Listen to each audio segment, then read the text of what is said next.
On Perspective this week, we hear from some of the students who took part in the One World Centre's Charity Challenge. We also hear the heartwarming stories of the Ballakermeen High School team, all of whom have moved to the island from countries with different cultures and languages. The Charity Challenge aims to help secondary school students get a better understanding of the many challenges faced by people in developing countries across the world. Helen Neal is the coordinator for the One World Charity Challenge. I had one or two recording equipment difficulties, so apologies if the first few interviews on this week's Perspective have an odd crackle. I hope it doesn't interfere too much with your listening.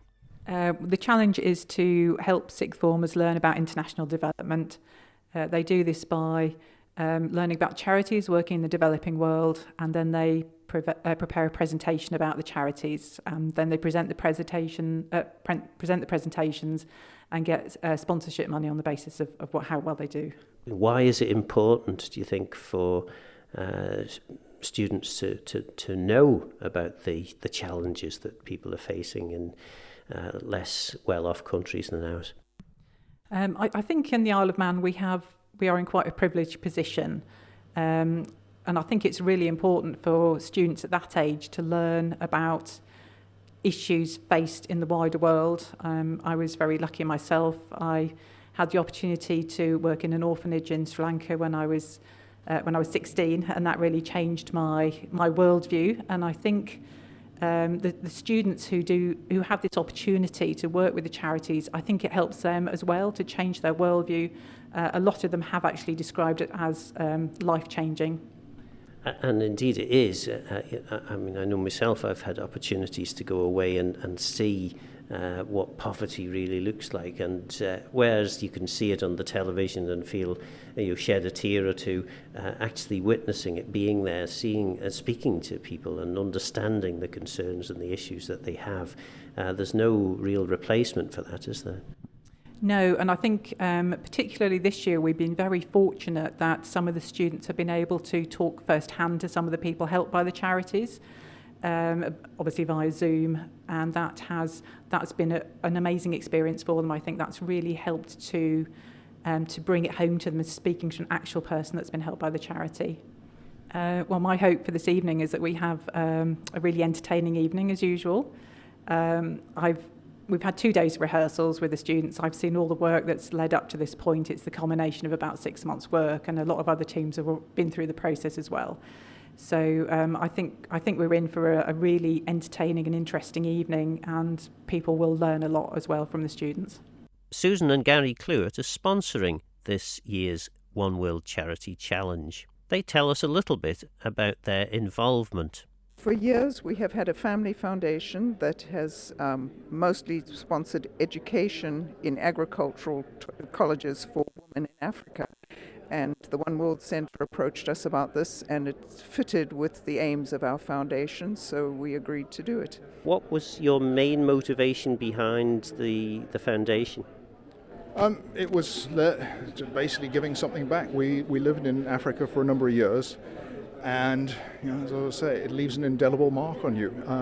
There is so much talent, there's so much innovation, there is so much potential there, and they're sort of somewhat forgotten. And so, we had the resources, and we decided we'd try and do something about it. And in Africa, a lot of families and that are supported by women.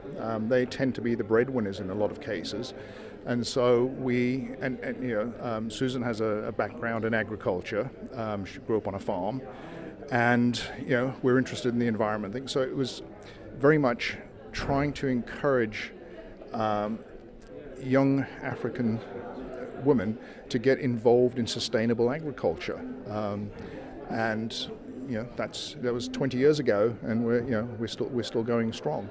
I suppose in terms of the development challenges that there are Presumably you have had opportunities to go and visit places and see some of the challenges. We are aware of some of them. Of course, nobody is aware of all of them because you can't be everywhere all the time, can you? It's such a hard thing for people to understand, isn't it? Just how poverty is. It's not just about being poor and not being able to afford things. It's that whole poverty of aspiration, the inability to get yourself out of the problem without help. Yeah, it's the finality and inevitability of it that people have no hope, and at least this gives them some hope. And we've seen, we have results. We've got students that have graduated, that have gone on, have gotten good jobs, who are now supporting extended families and things. And that's what it's all about. For us, though, this involvement with this charity challenge in the One World Centre is different. Up until this point, we've only ever done direct aid directly to individuals, to students and things, and microloans and things, but to individuals. But we see that it's essential that we take young people, future leaders, future entrepreneurs, future business people, and expose them and give them the opportunity to understand what is happening on the other side of the world, and that they can make a difference without huge amounts of money and things like that. There are ways to make a difference, and I think what we've been fortunate enough. We've actually attended 3 of the in-school competitions because we wanted to see more and more of the teams. There'd be 24 teams altogether that participated this year. There's only 5 here this evening.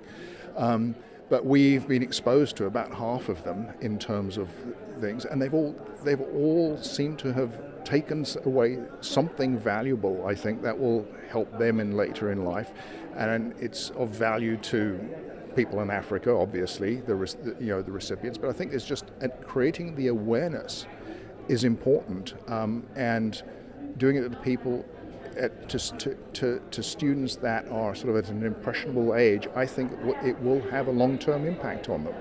What are you hoping for this evening?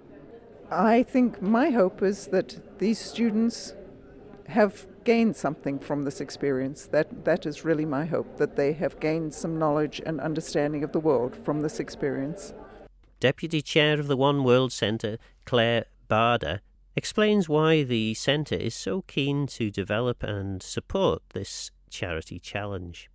It just really brings awareness to students who are in the 6th form of their education about global issues, about the work of charities. It helps them critique a little bit about what charities do and to really find out what the outcomes are and what differences money makes when you do send it overseas. And hopefully some of them will go on to continue with that kind of thinking in their mindset and their lifestyles and continue to be active members of our community. There's 5 through in the finals, so that's 1 from the schools which have participated, and within each school they'll have heats. So a number of teams will participate in each school and they'll pick their favourite who comes forward to the final. So yes, it's been really good this year that they've had really good contact with the charities and with the people working in the charity. This has happened in other years when we've had charities on island supported. But I think this year's group of charities which were selected were slightly different. And in terms of the message that the One World Centre is trying to get out as part of this challenge, what would you say that the core message is for people listening who may not really understand very much about this and possibly even think that charity begins at home? What's your core message, do you think? Well, no man is an island is one of our taglines, and we're a small community, we're a small island, but we are so impacted by the world.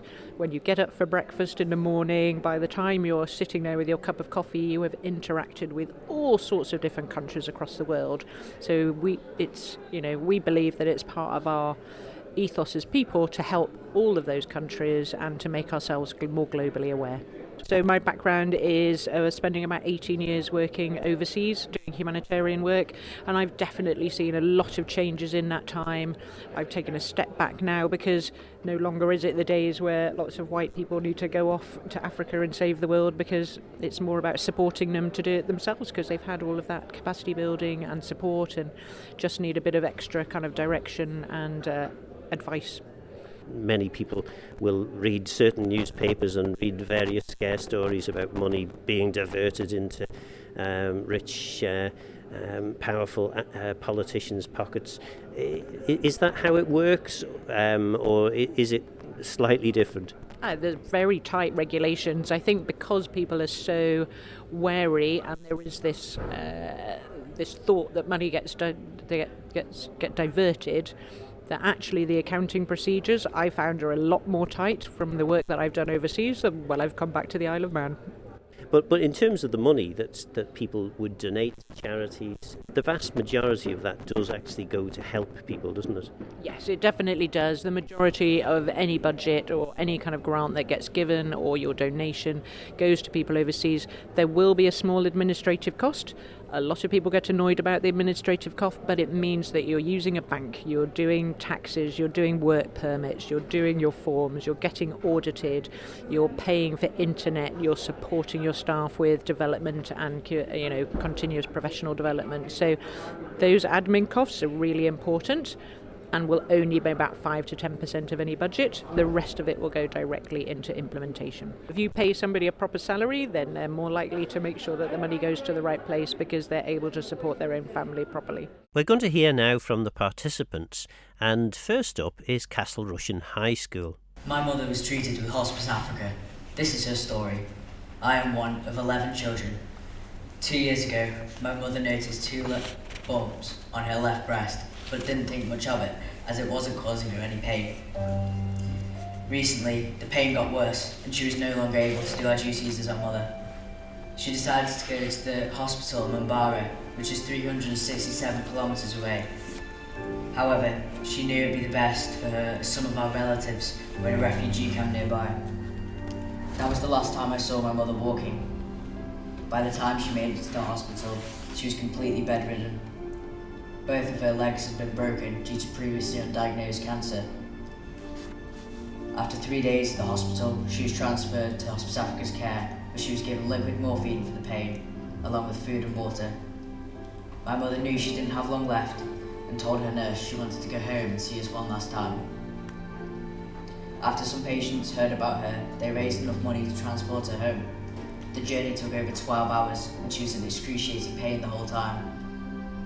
During the journey, my mother got regular morphine treatments that helped a little. However, it was along bumpy roads which made her sick. After a long time travelling, she made it back to us. However, me and my siblings didn't recognise her, as she was carried out in a mattress. Mother died a few days later, with her children surrounding her, thanks to Hospice Africa's care. This story belongs to a real-life child who was fortunate enough to receive care from Hospice Africa. My name's Izzy and I'm joined tonight by Harry and Jess. Welcome to our presentation about Hospice Africa. You may be thinking, what does Hospice Africa do? Although most of us know the basics of a hospice and what it does, there's a lot more to it, as we have learned over the past few months. The main role of Hospice Africa is to provide palliative care to end-of-life patients.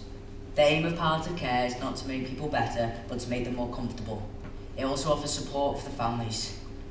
37 out of the 54 countries in Africa have access to palliative care. 34,000 patients have been treated by Hospice Africa over the years, and 10,000 healthcare workers have received palliative care training from Hospice Africa. It also provides training for nurses and community healthcare workers, such as a 1-year course on clinical palliative care and a 3-year course on science of palliative care. These are 2 out of the 5 longer courses they offer. Hospice Africa was founded in Liverpool in 1992 by Dr. Anne Merriman. Since then, it has expanded globally to the USA, Ireland, UK, France and Australia. Uganda is the clinical headquarters of their operation in Africa, where they produce morphine, treat patients and run education programs for healthcare workers in other African countries. There are 3 sites in Uganda, the headquarters in Kampala and 2 smaller sites in Hoima and Mabara. Each of these sites, they have an extremely dedicated team of doctors, nurses, drivers, pharmacists and administrative staff, all striving to provide the best care available for patients.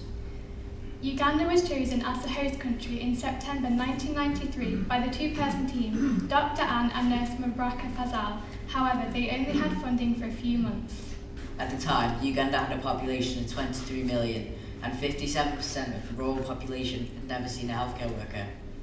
Uganda's cancer rate was on the increase and HIV prevalence was considered to be 30%. Treatments were scarce and only available for the rich. The pain for those with infections was huge. There was little hope for most patients. The life expectancy was 38 years and a generation of parents was wiped out, leaving children as orphans. In 2003, oral morphine was legalised alongside powdered morphine. This helped the work of Hospice Africa to grow, resulting in pain relief for hundreds of new patients. Today, morphine is manufactured at Hospice in Kampala, which services the needs of the patients. The morphine produced not only supplies Hospice Africa, but the Uganda government through a national contract. As well as providing the standard hospice services, Hospice Africa also offers various schemes and funds to help patients with other aspects of their life. One of these schemes is known as the Comfort Fund. The Comfort Fund is a fund that aims to provide patients with the necessities essential for living, such as food, mattresses and other extras that patients may not be able to afford. This is because if a patient isn't eating or having a healthy lifestyle, they cannot benefit from the treatments. We have been very lucky and have been able to talk directly to Chris Merriman, who works with the charity. Because of our good communication skills, we were able to set up a WhatsApp group chat. Here we were able to arrange meetings for the charity and we're also able to keep them up to date with all the charity fundraising events we held. As well as these, we had 3 Zoom meetings with various members of the charity to ask them questions and find out a lot more information. Our first meeting was with Chris Merriman, who is the chair of Hospice Africa UK. He introduced us to how the charity works. The second meeting was then with Chris and his daughter Hannah, who is also a volunteer and does various work for the charity. We learnt about the schemes and funds they have in place, including the Give a Chance Fund, which Hannah started to help the children of the families.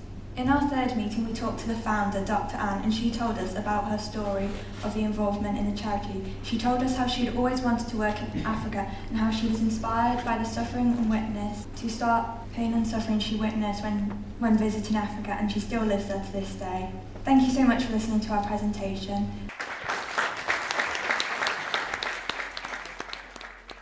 That was part of Castle Rushen High School's presentation. Next, King William's College. Hello, good evening. We represent Gumboots UK. I'm Isabel. I'm Blossom. And I'm Lizzie.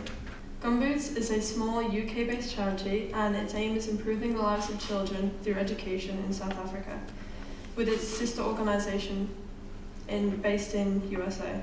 The children and young people they support in a township called Alexandra in Johannesburg. Within this particular area, many live in one-room shacks with no running water and overcrowding is common.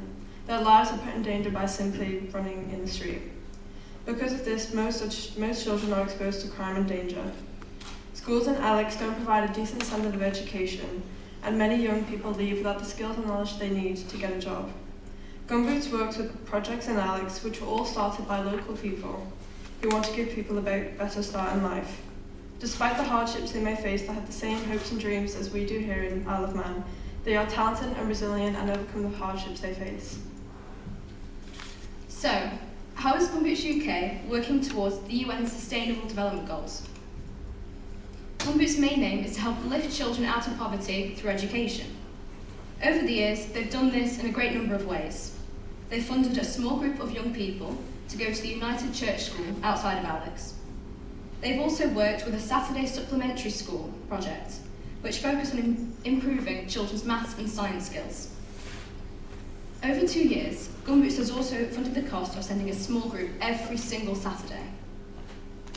Furthermore, children in South Africa can't go to school if they do not have a school uniform, and many people can't afford that. So Gumboots funded the cost of uniforms for members of the Sigya Sonki dance group, who are most in need. Whilst there are many different projects that we could have focused on, the one that caught our eye the most was the Sigya Sonki Youth Dance Group. This was set up many years ago due to a concern for the lack of positive activities for young children to engage in, and the strangers that they face in the streets. For a long time, a tiny, cramped backyard was their only space to practice in. Recently, however, Gumboots has managed to raise the funds to build a new dance centre with proper changing facilities, showers, toilets and a kitchen. This has made a huge difference as over 60 children now go there every afternoon after school. Not only is there a proper dance floor where they can practice, but there is also a grass space where they can play ball games and spend time with their friends. Very often, the children will also receive a cooked meal, which for some is the only food they will have access to that day. Whilst these projects are amazing, the work that Gumboots does becomes so much more poignant when we look at the individual stories of these people that they help. Some of our future plans include another Dress Down Day and a short assembly at 2 local primary schools, Victoria Road and the Buchan, so we can carry on spreading awareness and increasing funds for this charity. However, beyond all this, our biggest achievement was definitely our Manx radio interview, which we did a week ago and aired yesterday morning. In that, we were able to bring Gumboots UK to the forefront of people's minds. And we also gave them a way to donate, as they have a Just Giving page. We don't know the funds raised from this since we don't collect them directly. However, regardless of that, spreading the word to thousands more people was value enough for us. Since the in-house final, we've raised £600, so in total, our fundraising has raised £1,305. However, we couldn't have done it without Helen Neal giving us the opportunity, and we certainly could have done it without Angela, who helped us every step of the way. And this entire competition couldn't run without the support of the sponsors, Gary and Susan Cluett, as well as the host, AFD. So we'd like to thank them, and we'd like to thank you for listening.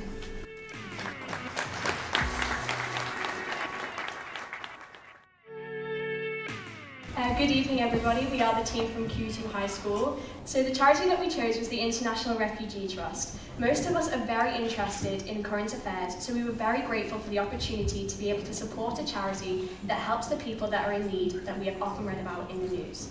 The charity values has said that we hold ourselves to the highest standards, delivering quality and value for money using resources efficiently and being both transparent and accountable.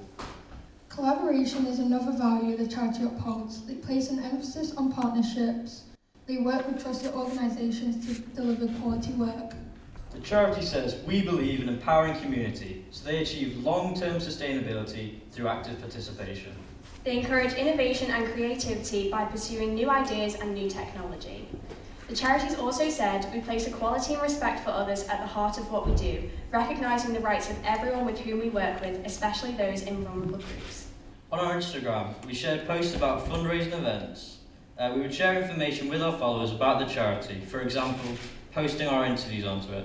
Furthermore, we would put up stories updating our followers on what we were doing, such as producing the leaflets and showing anything we were sent by the charity. Step Up educates parents about the importance of sending both their sons and daughters to school. We help participants plan their finances, support parents who themselves are illiterate, and also provide scholarships for higher education to the highest performing children. Step Up aims to educate participants and change harmful gender norms and family values within households. We encourage women to become community leaders and work with both men and women in unison to embed long-lasting changes within the communities, eradicating cultural practices that limit development. Step Up provides clean, safe water through boreholes or protected springs to improve health, sanitation and hygiene. Common illnesses including diarrhoea, typhoid and malaria are reduced as a result.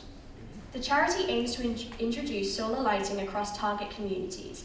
Without this kind of lighting, villagers are forced to use kerosene lamps, which are inefficient, inexpensive, and pose expensive health and environmental risks to these communities.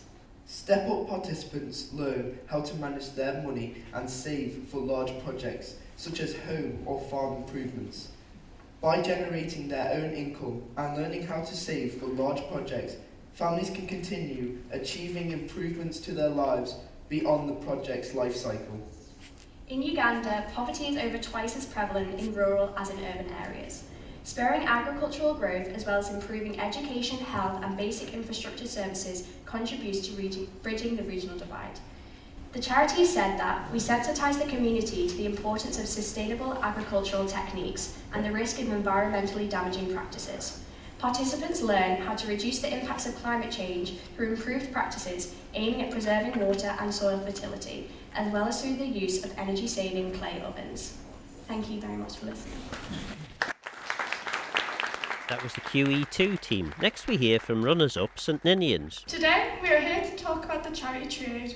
It's a charity we chose to represent months ago and have thoroughly enjoyed learning about.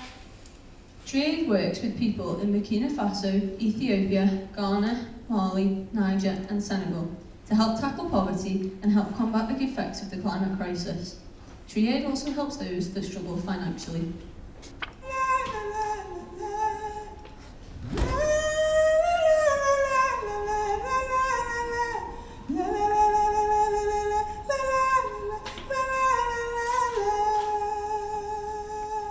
Sustainable Development Goals are a collection of 17 objectives that were adopted nationally and aim to protect the planet, end poverty and create a peaceful environment.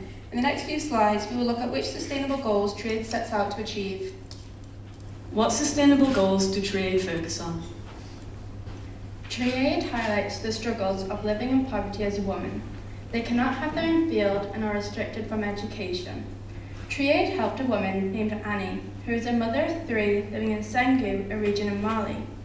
Due to being a woman, she was restricted from education, healthcare and jobs.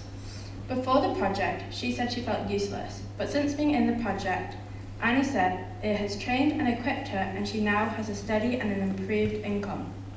Trade also created the She Grows Appeal project, which was made to help women in Mali who have suffered from gender inequality. The UK government donated a large amount of money which helped make this project possible. The She Grows Appeal project managed to make £638,091, which will help contribute to allow women to live with less inequality so they can help provide for their family. Triade's second Sustainable Development Goal is no poverty. Triade helps provide jobs to people in Senegal by paying them to plant trees in return to get a steady income which helps fight poverty. Sustainable cities and communities. Its goal is to make cities inclusive, safe, resilient and sustainable.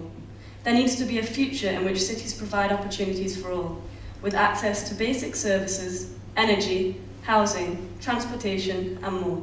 Trade has managed a 97% increase in average incomes for households, and they've grown community incomes by an average of 104%.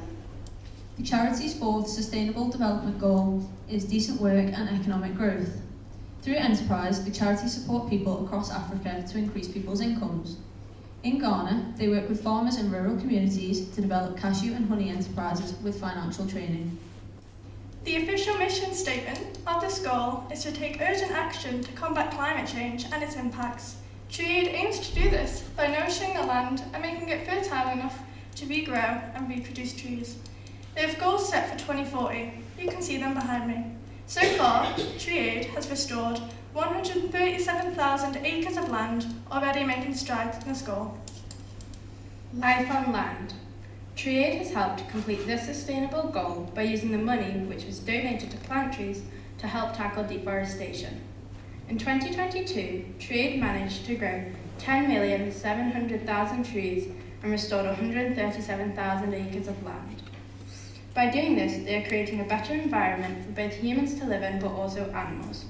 Trade is keen towards helping the environment and are still helping grow trees and will continue doing it to help tackle the problem with the environment. What did we learn? We learned that trees and plants contribute a lot to our environment and its communities. Trade has made it possible for people to tackle poverty in a realistic way, as they pay local communities to plant various items.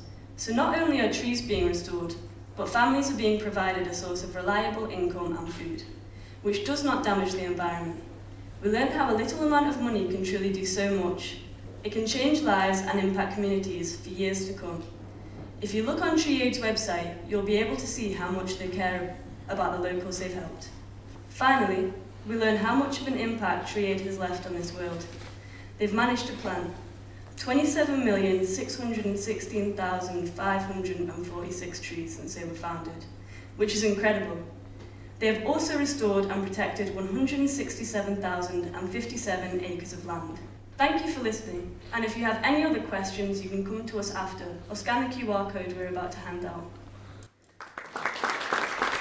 The overall winner of the competition was the Ballakermeen High School team. Here's their lively presentation. Some of the team are relatively new to the English language, but I hope you'll agree they did a brilliant job. We have a group of wonderful young ladies joining us tonight, coming straight from Ballakermeen High School sixth forms. These young girls have been working really hard this past month to spread awareness and raise funds for representing this charity. Hello, ladies. So my name's Iffy and I'm from Nigeria. And hi, I'm Ruth and I'm from Philippines. Hi, I'm Wafa and I'm from Bangladesh. Hi, I'm Lucinda, I'm from South Africa. This charity focuses on loads of things, including disability, HIV, albinism and single parents, but we've decided to focus on albinism.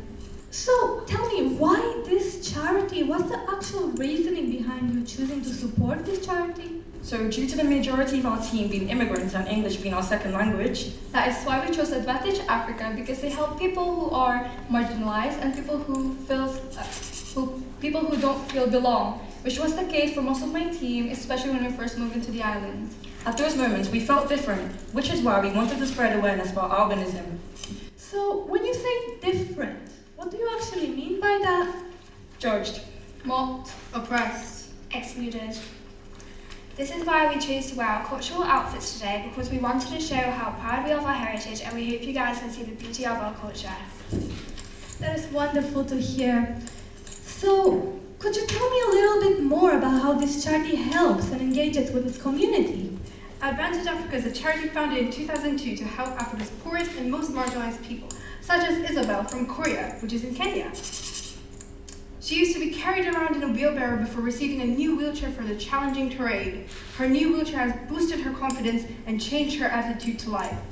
She isn't the only person that Advantage Africa has helped. Advantage Africa are also aiding people, single parents in Uganda, by building a elementary school for them, for the vulnerable children that need it. But there are many more that Advantage Africa has helped. Could you tell me, how did you get in contact with this charity in the first place? So we got in contact with the charity manager, Andrew Bett, and we would usually talk to him through emails or Zoom calls. Andrew then introduced us to his partner, Peter Ogik, who is a man in Uganda who has albinism. And we would talk to him using WhatsApp and Zoom calls, where he would tell us about his childhood. One memory we'll never forget is when he told us about how sorrowful it was growing up in Uganda as a child with albinism, because he felt discriminated and segregated. I see. So, do you happen to have more information, more specific cases the charity may have helped? Yeah, of course we do. So, Sarah is a single mother in Uganda, and she was diagnosed with cancer. And Advantage Africa has made it possible for her to get surgery with the charity's funds and donations, and now she became cancer-free. After that, Advantage Africa was able to help us start a small farming business to take care of her and her little children. Unfortunately, a few days ago, we got some news that Sarah had sadly passed away, but her family is being taken care of. Oh, that is great to hear. So, there's one thing everyone seems to miss out on, and it's how much of their budget actually goes to grassroots causes, if you know what that is. So Advantage Africa spent 86% on philanthropic endeavours. They also gave a total of £158,000 to 6 local partners in Kenya and 2 in Uganda. And as she was talking about albinism earlier, so being albino means they lack melanin in their hair, skin, and eyes. Therefore, they are quite sensitive from the sun. So things such as hats, sunglasses, long-sleeve shirts, and sunscreen are especially in need for them. So now that we have a better understanding of what the charity actually does, I would like to present to you the Sustainability Wheel! The Sustainability Wheel is here to help us get a better understanding of what our charity's sustainability goals are all about. Decent work and economic growth. So decent work and economic growth. This is shown by the charity by doing countless of advocacies related to helping people with disabilities, people with albinism, HIV, and single parents. And all of these can be found on their website online, and this decent work helps grow the community stronger and healthier. Zero hunger! Alright, so the charity has been involved in sending care packages throughout East Africa, which includes food in it, to provide meals for families in need in East Africa. This also correlates to the fundraiser that we did, which was handing in leaflets with the charity's information while selling waffles so we could raise money and donate as much as we could. Quality education! Advantage Africa has eliminated gender disparities by providing equal access to all levels of educational and vocational training by building facilities that are child, disability, and gender sensitive. And last but not the least, good health and well-being. Advantage Africa provides people aid by supplying facts and medical and nutritional advice. They also give psychological support, especially for stigma and discrimination. The rescue teams assist with hospital referrals and help families cope by providing food and medication. So now that we're finished with the sustainability wheel, I would like to welcome in tonight's student film contestants, Lucinda and Wafa. So, let the questions begin. Question 1. What is a genetic factor that albinism affects? Is it A, cholesterol, B, melatonin, C, melanin, or D, oxygen? See, melanin. That Wafa is correct. 1 point to Wafa. For our second question, what here is true about albinism? A, mosquito bites cause it. B, sharing syringes can cause it. Or C, it's not a disease. C. That Lucinda is also correct. For our next question, which is true about ocular albinism? Is there a cure for albinism? Yes or no? I'll go with no. That Wafa is correct. Yes. And for our last question, and tonight's student feud determinant for the winner, which is true about ocular albinism?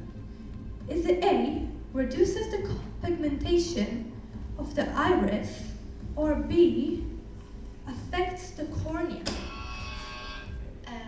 A.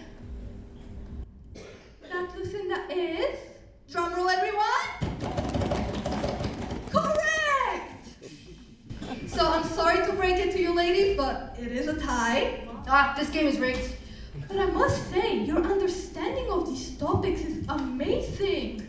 Well, those lovely ladies right there actually came to our tutor and did a presentation on albinism. And they taught us about what albinism is and what we can do. And in the end of their presentation, they also shouted out their Instagram, where as I went to their Instagram, and in their Instagram I saw a lot of posts on what albinism is, also on what HIV is, which is another thing, and in their bio they also had a survey on what we knew about albinism. Wafa, you forgot about the leaflets. Oh, yeah. Remember, I was in the library and I saw them just sitting on the desk. Yeah, what was on there? And there was information about the charity, who they can help, case studies, and much more. Well, that's interesting and all, but this, my friend, is the real deal. Wafa, where did you get that? I stole it, obviously. I remember I was on my way to the canteen and I smelled some yummy waffles, and they were handing out the leaflets too, so we all knew what they were raising money for. Yeah. As much as we have been having fun having this charity, Advantage Africa, we would like for everybody to know how serious we are about spreading awareness of the problems in East Africa. And this is also why we have done a waffle sale instead of a bake sale, because it only includes 3 ingredients, which is very cheap and readily available in East Africa. And by doing this, we were able to raise £91.80. And as you might have noticed, right at the beginning, under your seats, we have given you some leaflets. And if you check out the back, there is a QR code. And it basically shows the link directly on how to donate to the charity, well, if you are interested. And also, we've left some surveys underneath your seats, so if you can please fill this out, because this will really help us know what you understand about albinism and what we can do to spread more awareness. Okay, thank you ladies for being here tonight. Thank you for having us. And thank you everyone for being here for tonight's Student Feud! I caught up with the Ballakermeen team before the results were announced.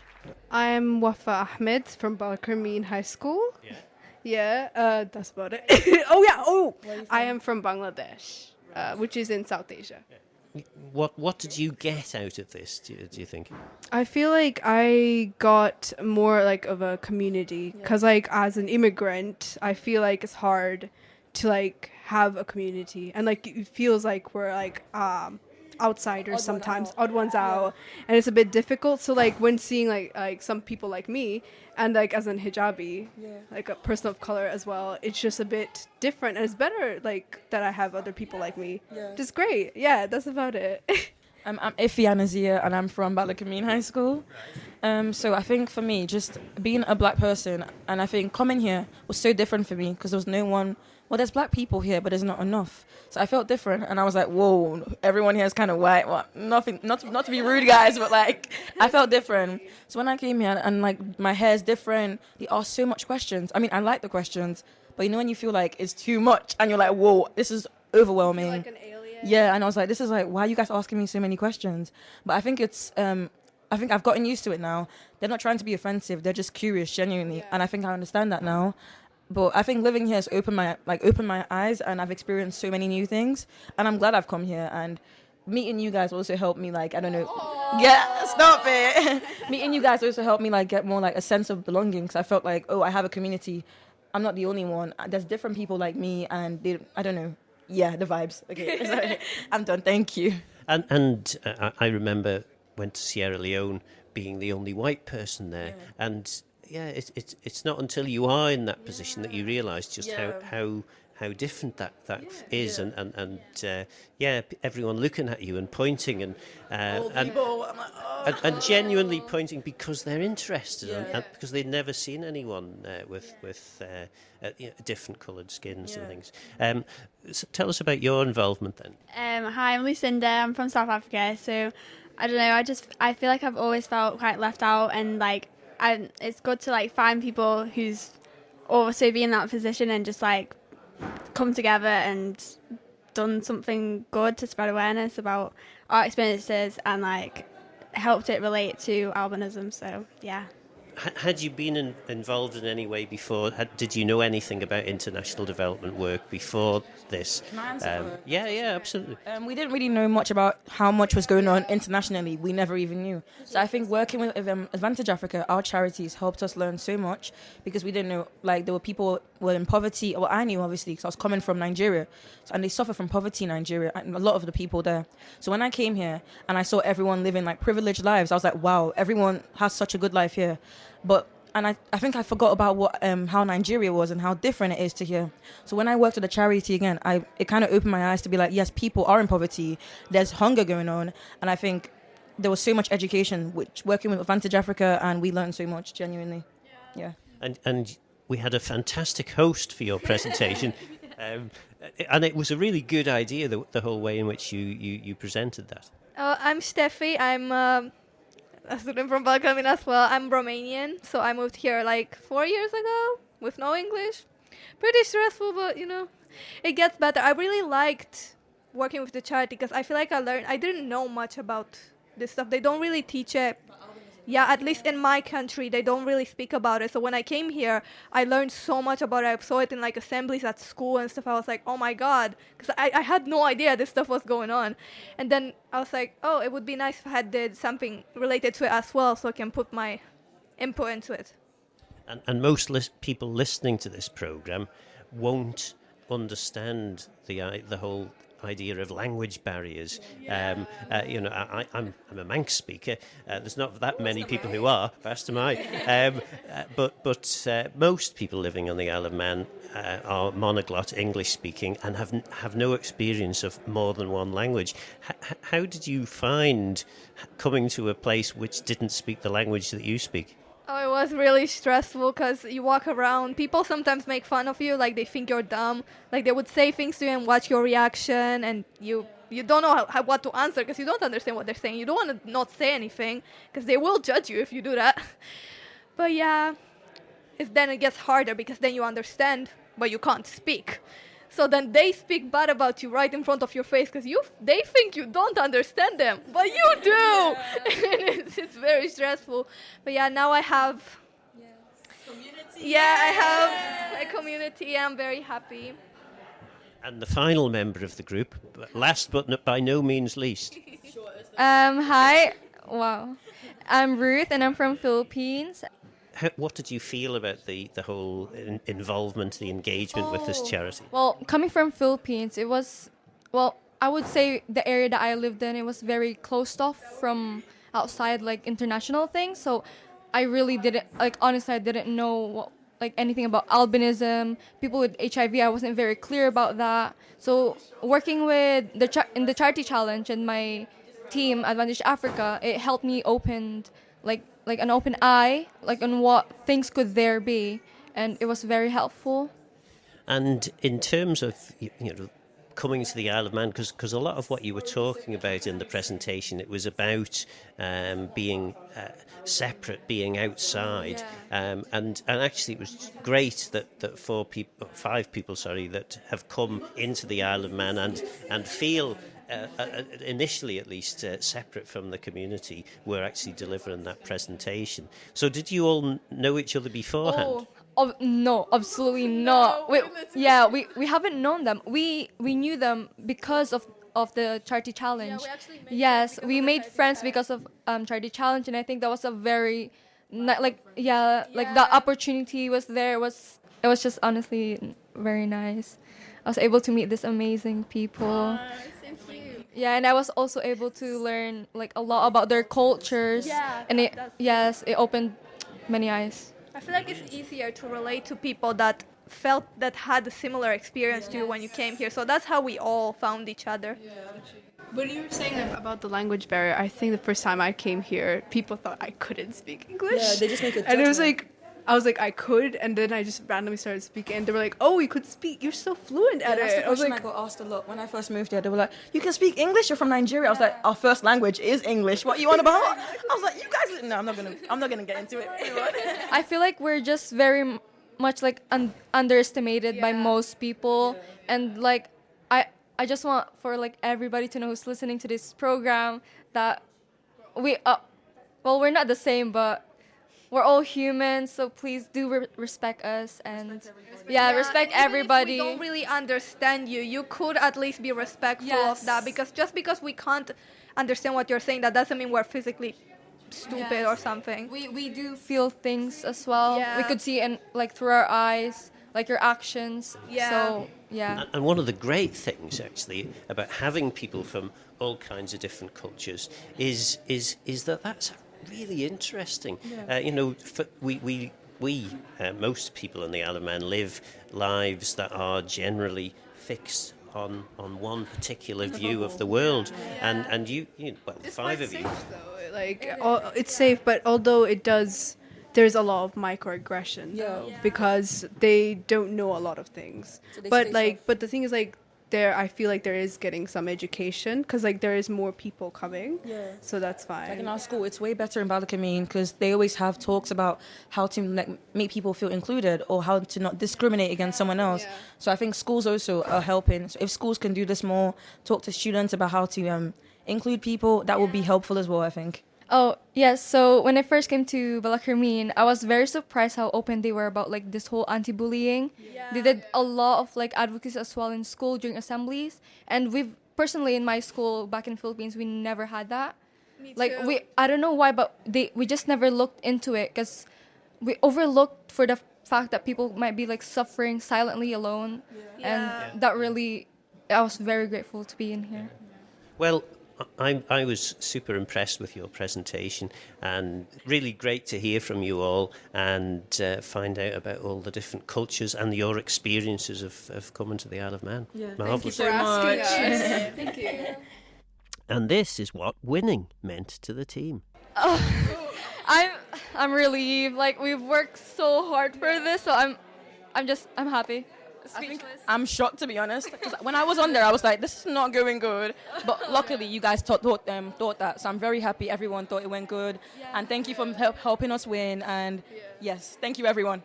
Oh my days. It was stressful. I'm cramping right now as we speak. But God, it's such a relief because like we actually like Put so much effort. Not to mention sometimes we would argue a lot. So I feel like that energy and emotion is paying off. So Yeah, I really thought we were gonna get second or third. I'm so happy. Or no. Just feeling overwhelmed because like everyone did such a good job. Everyone represented their charity, and yeah, just shocked to be honest. I hope you enjoyed listening to these passionate and thoughtful presentations as much as I did. The enthusiasm, strength and spirit of the winning Ballakermeen team is infectious, and it was really inspiring to hear their story. Let me know your thoughts on the programme by contacting Phil Gorn at manxradio.com and get in touch if you have any ideas for future shows. Don't forget this programme is available as a podcast on Manx Radio's website.